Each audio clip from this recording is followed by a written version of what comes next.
Kita coba mengenal 4 dasar hukum Islam. Ada Al-Quran, hadis, ijma', dan qiyas. Assalamualaikum warahmatullahi wabarakatuh. Kami dari kelompok 6 akan mempresentasikan tentang sumber hukum Islam. Saya Muhammad Rizky Abdillah Syarif dengan NPM 202314500702. Saya dengan Ardiansa Ferdio dengan NPM 202314500713. Saya akan mempresentasikan tentang apa itu Al-Quran dan hadis. Saya akan mempresentasikan apa itu tentang ijma dan qiyas. Al-Quran, kitab Tuhan yang diturunkan kepada Nabi Muhammad SAW dengan perantara malaikat Jibril yang berbahasa Arab dan tertulis dalam suatu mushaf dan menjadi ibadah bagi yang membacanya. Al-Quran turun kepada Nabi Muhammad SAW sebagai wahyu. Di dalam kalimatnya berbahasa Arab, lafaz dan maknanya dari Allah Subhanahu wa Ta'ala. Bagi yang membacanya dianggap sebagai ibadah. Kehujaan Al-Quran. Bukti bahwa Al-Quran menjadi hujah atas manusia, hukum-hukumnya menjadi aturan yang wajib bagi manusia untuk mengikutinya. Karena Al-Quran datang dari Allah, disampaikan kepada manusia melalui Nabi Muhammad SAW dengan jalan yang pasti yang tidak diragukan keautentisitas dan kebenarannya. Kedinamisan Al-Quran. Al-Quran sebagai sumber pokok bagi hukum-hukum Islam. Maka Al-Quran sebagai kitab yang jami, kitab suci yang jami dan kuli. Dalam menjelaskan dasar-dasar hukum, Al-Quran hanya menjelaskan secara terperinci pada bidang keimanan atau kepercayaan. Namun untuk bidang ibadah dan muamalah, Al-Quran menjelaskan dengan cara global dan kuli, guna menjaga keutamaan tujuan-tujuan Al-Quran. Penjelasannya terhadap masalah ibadah dan lainnya sebagainya dijelaskan secara global dan sunnah atau hadis yang kemudian menjelaskan lebih terperinci. Demikian halnya dengan perjanjian dan jual beli dan hal yang berkaitan dengan urusan manusia dengan sesama manusia atau bisa disebut dengan muamalah.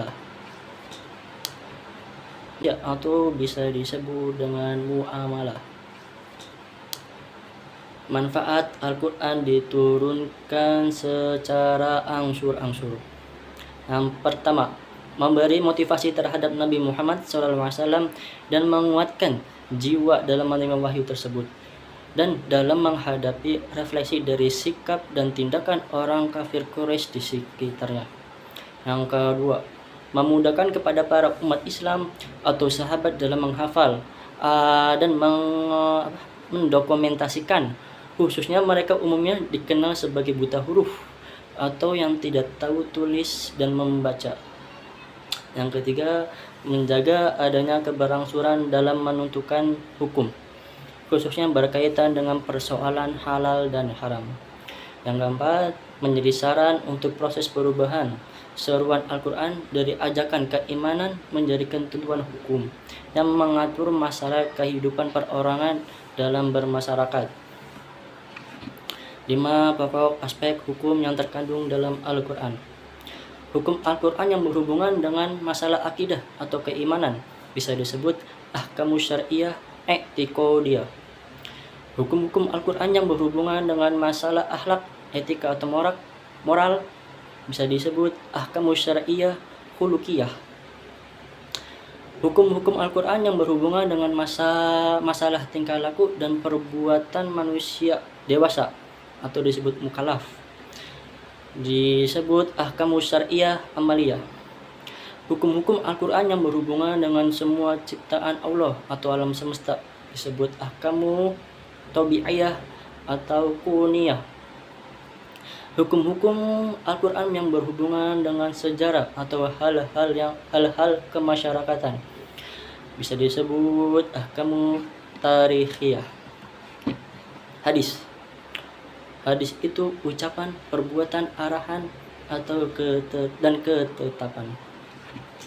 Sunnah Nabi atau hadis. Sunnah Nabi dibagi menjadi 3. Yang pertama, sunnah qauliyah. Yang kedua, sunnah fi'liyah atau perbuatan. Sunnah takririyah atau ketetapan. Hadis sebagai nas syar'i, riwayat yang mengandung unsur tablik dan risalah dari Allah Subhanahu wa taala. Sunnah tersebut dikategorikan sebagai hukum syar'i umumnya. Riwayat yang dari Nabi di mana beliau dalam posisi sebagai hakim atau qadhi, atau riwayat yang dari Nabi di mana beliau sebagai imam atau pemimpin. Hadis berdasarkan pemberitaan atau perawi. Itu ada 3. Yang pertama hadis mutawatir, yang kedua hadis masyhur, yang ketiga hadis ahad. Hadis mutawatir. Hadis mutawatir adalah hadis yang diriwayatkan oleh banyak orang yang tidak memungkinkan untuk sepakat berdusta, kemudian diterima oleh orang banyak yang memiliki sifat yang sama. Yang kedua, hadis masyhur. Hadis yang diriwayatkan oleh orang perorangan dari Nabi SAW, kemudian masa berikutnya diriwayatkan oleh orang banyak yang tidak memungkinkan sepakat untuk berdusta juga. Yang ketiga, hadis ahad. Hadis yang diriwayatkan dari Nabi oleh orang perorangan dan kemudian diterima oleh generasi selanjutnya dengan cara yang sama.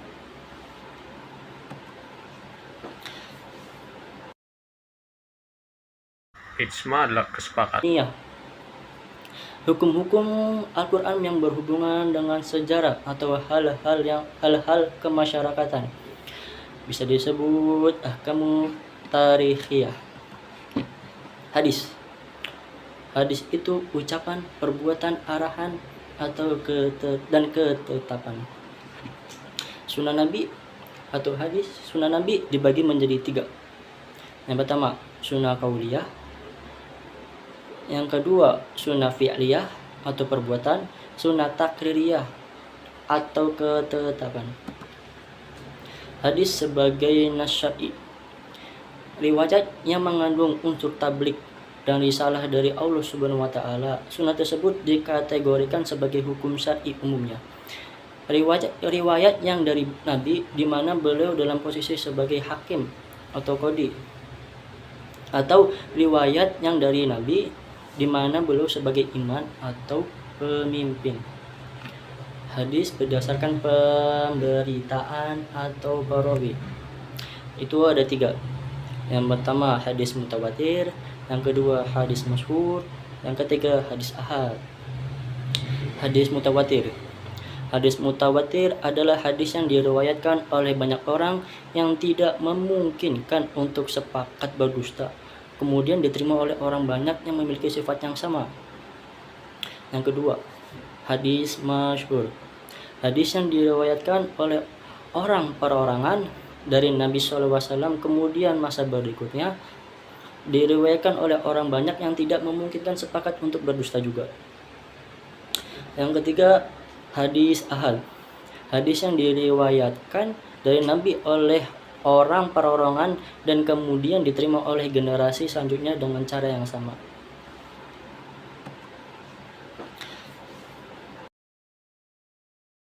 Ijma adalah kesepakatan atas hukum suatu peristiwa di antara peristiwa-peristiwa yang ada, bahwa hukum-hukum syar'i. 5 ijma yang masyhur. Usulan ulama usul fikih. Ijma sahabat, ijma ahlul Madinah, penduduk Madinah, ijma umat Islam, ijma mujtahidin, ijma ahlul bait menurut Syiah. Menurut ulama, hukum ijma dibagi 2, yaitu 1. Ijma qauli adalah para mujtahidin sepakat menyatakan pendapatnya dengan jelas dan tegas, baik berupa ucapan atau tulisan. Ijma ini disebut juga ijma qauli sebagai ijma bayani atau syar'i. 2. Ijma sukuti adalah para mujtahidin tidak menyatakan kesepakatannya dengan jelas atau tegas, tetapi mereka diam diri atau absen dan tidak memberikan reaksi terhadap suatu ketentuan hukum yang telah dikemukakan mujtahidin lain yang hidup di masanya. Ijma ini juga disebut ijma itabari Pengertian kias adalah menyamakan suatu fakta yang tak ada nas akan hukumnya dengan fakta yang ada nas akan hukumnya dalam hal hukum syar'i, karena kesamaan dua fakta itu dalam ilat hukum, yaitu kesamaan dalam faktor pembangkit hukumnya. Contoh kias: hukum ijrah saat azan Jumat haram karena terdapat ilat yang sama dengan haramnya jual beli. Saat azan Jumat, Quran surat Al-Jumu'ah ayat 9, yaitu melalaikan sholat Jumat. Ilhaan sholat Al-Jumu'ah, haramnya jual beli saat azan Jumat dapat pula dikiaskan pada masalah-masalah lain, seperti haramnya seminar atau akad nikah saat azan Jumat, dan lain-lain. Rukun kias asal yang berarti pokok, yaitu suatu peristiwa yang telah ditetapkan hukumnya dalam nas Al-Quran dan hadis. Asal disebut juga maqis alaih. Fara yang berarti cabang, yaitu suatu peristiwa yang belum ada ketetapan hukumnya karena tidak ada nas Al-Quran dan hadis yang dapat dijadikan sebagai dasarnya. Fara disebut juga maqis hukum al-asal, hukum dari al-asal yang telah ditetapkan berdasarkan nas Al-Quran dan hadis, dan hukum itu jugalah yang ditetapkan apabila ada kesamaan ilatnya. Ilat, yaitu sifatnya ada pada asal dan sifat tersebut yang dicari di fara. Seandainya sifat yang di asal ada kesamaannya pada fara, maka kesamaan sifat tersebut menjadi dasar dalam penetapan hukum. 3 rukun kias. 1. Kias mempersamakan asal dan fara karena keduanya memiliki kesamaan ilat. Kias ini terbagi 2. A. Kias jali, kias yang ilatnya berdasarkan dalil yang pasti, tidak ada kemungkinan lain selain ilat tersebut. Umpatan terhadap ibu kandung yang menjadi dasar, tidak boleh ada pemukulan pada orang tua. B.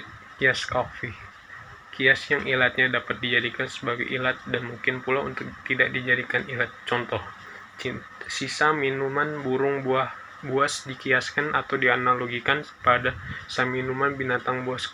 Keduanya sama-sama minum sehingga air liur keduanya dapat bercampur dengan sisa air yang diminumnya. Namun mulut keduanya berbeda. Burung dari unsur tulang atau zat tanduk suci, sementara binatang dari daging. Daging binatang buas haram. 2. Kias adalah kias yang ilatnya tidak disebut, namun merupakan petunjuk yang dapat memberi indikasi adanya ilat untuk menetapkan suatu hukum. Contoh: harta anak-anak kecil yang belum balik, apakah wajib dizakati atau tidak? Harta tersebut dapat dikiaskan kepada harta orang dewasa yang wajib dizakati, karena kedua harta tersebut dapat bertambah dan berkembang. 3. Kias yang faro dapat dikiaskan kepada dua asal atau lebih, tetapi diambil asal yang lebih banyak persamaannya. Contohnya dalam masa perbudakan, hukum merusak budak dapat dikiaskan kepada hukum merusak orang merdeka, tapi dapat juga dikiaskan kepada merusak harta benda, karena budak dapat juga dikategorikan sebagai harta benda. Namun, budak dikiaskan ke harta benda karena lebih banyak persamaannya dibandingkan dengan orang merdeka. Saya izin bertanya untuk Rizky. Di dalam Islam itu kan ada Al-Quran dan hadis. Kenapa harus ada ijma juga? Apakah Al-Quran dan hadis kurang lengkap? Bagaimana ulama Islam menentukan kredibilitas hadis dan membedakan antara yang sahih dan yang tidak sahih? Maksud dengan ijma dalam hukum Islam dan mengapa itu penting? Eli ingin bertanya untuk kelompok 6, bagaimana prinsip kias diterapkan dalam hukum Islam? Saya akan menjawab dari pertanyaan teman kita, yaitu Fajar. Pada hakikatnya itu, Al-Quran telah mencakup banyak prinsip hukum dasar dalam Islam. Akan tetapi Al-Quran itu tidak menjelaskan secara detail. Nah, makanya adalah hadis, adanya ijma, adanya kias itu menjelaskan sesuatu hukum yang telah tertera dalam Al-Quran secara detail lagi. Karena pada hakikatnya Al-Quran itu hanya menjelaskan secara global, tidak menjelaskan secara terperinci. Itulah fungsinya hadis, ijma, dan kias, untuk memperinci, untuk memperjelas, untuk mengasih pandang kepada kita bahwa hukum relasi Islam itu seperti ini, seperti ini, seperti ini. Apakah hukumnya ini mubah, haram, ataupun wajib?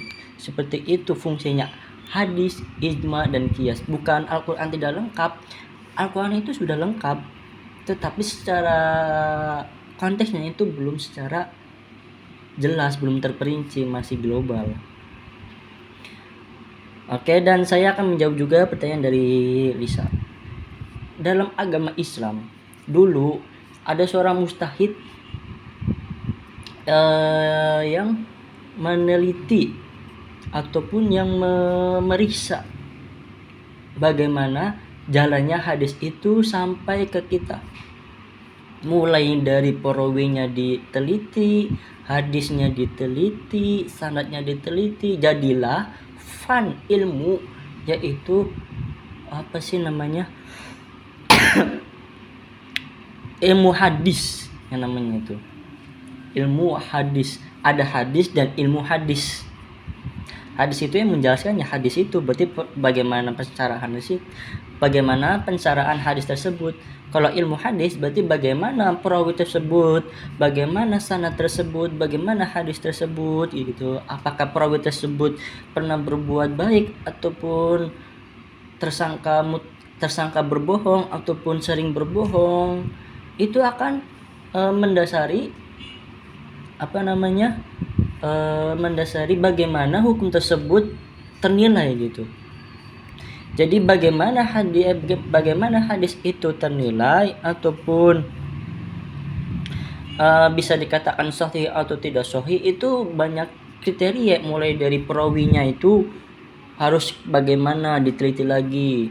Terus dari sanadnya, apakah itu mutawatir ataupun hadis ahad gitu, sanad ahad, ataupun yang lainnya, misalkan hadisnya ini sama sesuai perkataan yang sebelum perawi tersebut katakan apa tidak. Jika ada perbedaan sesuai konteks, itu akan menyebabkan suatu nilai kredibilitas hadis tersebut juga.